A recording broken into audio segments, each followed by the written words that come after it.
Hi friends, welcome to my channel. ఈరోజు అయితే కనుక ఒక న్యూ నోటిఫికేషన్ గురించి అయితే కనుక డిస్కస్ చేద్దాం. అది ఎవరిది అంటే కనుక బ్యాంక్ ఆఫ్ బరోడా దగ్గర నుంచి అయితే కనుక ఒక న్యూ నోటిఫికేషన్ అయితే వచ్చింది. Engagement of apprentice in bank of Baroda under the apprentice act 1961 ఉంది. 1961 అప్రెంటిస్ 4 అప్రెంటిస్ పోస్టులను అయితే కనుక బ్యాంక్ ఆఫ్ బరోడా అయితే కనుక రిక్రూట్మెంట్ అయితే చేస్తుంది. Online registration application starts from 19/2/2025 నుంచి. Last date of submission of application వచ్చేసి 11/3/2025 వరకు అయితే ఉంది, మార్చ్ వరకు అయితే ఉంది. Eligibility criteria as on 1/2/2025 duration of the training చూస్తే రిజిస్ట్రేషన్ క్యాండిడేట్స్ వచ్చేసి NAPS and NRTS or portable are eligible to apply. Age అనేది మినిమం 20 ఇయర్స్ ఉండాలి. మ్యాక్సిమం ఏజ్ వచ్చేసి 28 ఇయర్స్ ఉండాలి. Any graduation degree from equivalent university నుంచి అయితే సరిపోద్ది. Duration of training వచ్చేసేసి 12 months ఉంటుందన్నమాట. ట్రైనింగ్ అయితే వచ్చేసేసి దీంట్లో ట్రైనింగ్ సీట్స్ వచ్చేసేసి ఎక్కడెక్కడ వేకెంట్ ఉన్నాయో చూద్దాం. ఇప్పుడు ఆంధ్రప్రదేశ్లో అయితే కనుక 59 వేకెన్సీస్ వస్తున్నాయి. దాంట్లో ఎస్సీకి 9, ఎస్టీకి 4, ఓబీసీకి 15, ఈడబ్ల్యూఎస్కి 5, యూఆర్కి 26 ఉన్నాయి. దీంట్లో పీడబ్ల్యూడీకి మళ్ళీ సపరేట్గా వేకెన్సీస్ అయితే ఉన్నాయి. తర్వాత తెలంగాణ అయితే చూద్దాం. తెలంగాణలో ఏపీ కన్నా ఎక్కువ ఉన్నాయి. 193 వేకెన్సీస్ అయితే ఉన్నాయి. దీంట్లో ఎస్సీకి 30, ఎస్టీకి 13, ఓబీసీకి 52 అండ్ ఈడబ్ల్యూఎస్కి అయితే కనుక 19, యూఆర్కి 79 అయితే ఉన్నాయి. ఇక్కడ పీడబ్ల్యూఎస్ ఇక్కడ ఏపీతో పోల్చితే కొంచెం ఎక్కువే ఉన్నాయి.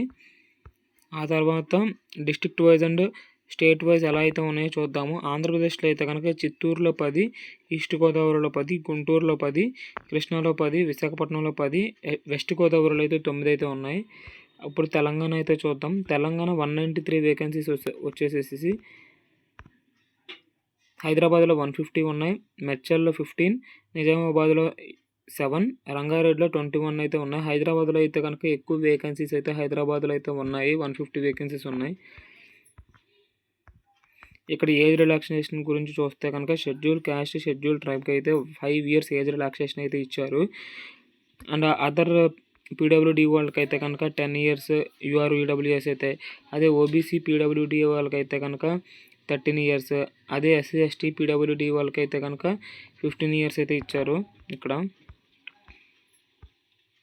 ఇక్కడ ఎలా అప్లై చేసుకోవాలని చూస్తే కనుక ఫస్ట్ మనం అప్రెంటిస్షిప్ ఇండియా .in అయితే కనుక మన రిజిస్ట్రేషన్ అయితే అవ్వాలి. మనకి కావాల్సిన డాక్యుమెంట్స్ వచ్చేసి colour scan copy Aadhaar card front and back page, colour scan copy of pan card, valid personal email ID, valid mobile number, colour scan copy of passport size photograph, colour scan copy of 10th mark sheet and intermediate mark sheet, degree mark sheet, bank account saving book, bank account first page, signature of the candidate అయితే కనుక ఉండాలి. ఇవన్నీ less than 1 MB లోపు అయితే ఉంటే కనుక అప్పుడు website అయితే తీసుకుంటుంది. అసలు ఎగ్జామ్ అయితే mode of the selection process వచ్చేసేసి ఫస్ట్ ఆన్లైన్ ఎగ్జామినేషన్ అయితే ఉంటుంది. తర్వాత డాక్యుమెంట్ వెరిఫికేషన్ ఉంటుంది. డాక్యుమెంట్ వెరిఫికేషన్ తర్వాత test of local language of the state అయితే కనుక ఉంటుంది. జనరల్ మొత్తం ఎలా అయితే ఎగ్జామ్ గురించి తెలుసుకున్నప్పుడు జనరల్ అండ్ ఫైనాన్షియల్ అవేర్నెస్ అయితే కనుక మినిమం క్వశ్చన్స్ 25 క్వశ్చన్స్ ఉంటాయి. మ్యాక్సిమం మార్క్స్ 25 మార్క్స్ అయితే ఉంటాయి. తర్వాత quantitative and reasoning aptitude 25 questions 25 marks. Computer నాలెడ్జ్లో కూడా అంతే 25 క్వశ్చన్స్ 25 మార్క్స్. జనరల్ ఇంగ్లీష్ కూడా ఉంటుంది 25 క్వశ్చన్స్ 25 మార్క్స్ అయితే ఉంటాయి. మొత్తం 100 మార్కులకి 60 minutes అయితే పెడతారు. మీడియం ఆఫ్ టెస్ట్ వచ్చేసి హిందీ ఇంగ్లీష్లో అయితే కనుక తీసుకుంటారు. తర్వాత ఈ ఎగ్జామ్లో కనుక పాస్ అయితే కనుక అప్పుడు డాక్యుమెంట్ వెరిఫికేషన్ అయితే చేస్తారు. ఇక్కడైతే కనుక టెస్ట్ ఆఫ్ లోకల్ లాంగ్వేజ్ అయితే ఆంధ్రప్రదేశ్కి అయితే కనుక తెలుగు ఉర్దూలో ఉంటుంది. అదే కనుక తెలంగాణకు కూడా తెలుగు ఉర్దూలో అయితే ఉంటుంది guys. Final selection candidates are advised to note that the final section will be subject to the following. Meeting the cut off marks అయితే కనుక వచ్చి ఉండాలి. Satisfactory verification of the document related to మీ డాక్యుమెంట్స్ అనేవి కరెక్ట్గా అయితే ఉండాలి. Qualifying in the test of specified local language ఆ టెస్ట్ కూడా పాస్ అయితే తర్వాత medically fit as per the requirement of the bank అయితే అప్పుడైతే కనుక మీకు అప్రెంటిస్షిప్ అయితే ఇస్తారు. ఇక్కడ కాంట్రాక్ట్ అప్రెంటిస్షిప్ అనమాట.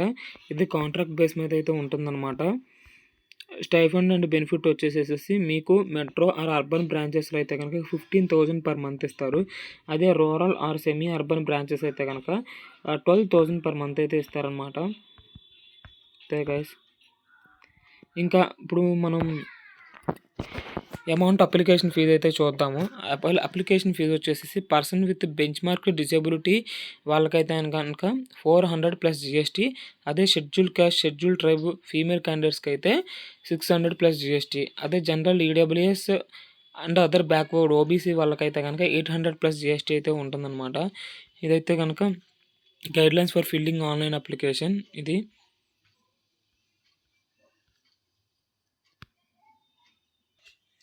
Thank you guys, please subscribe my channel.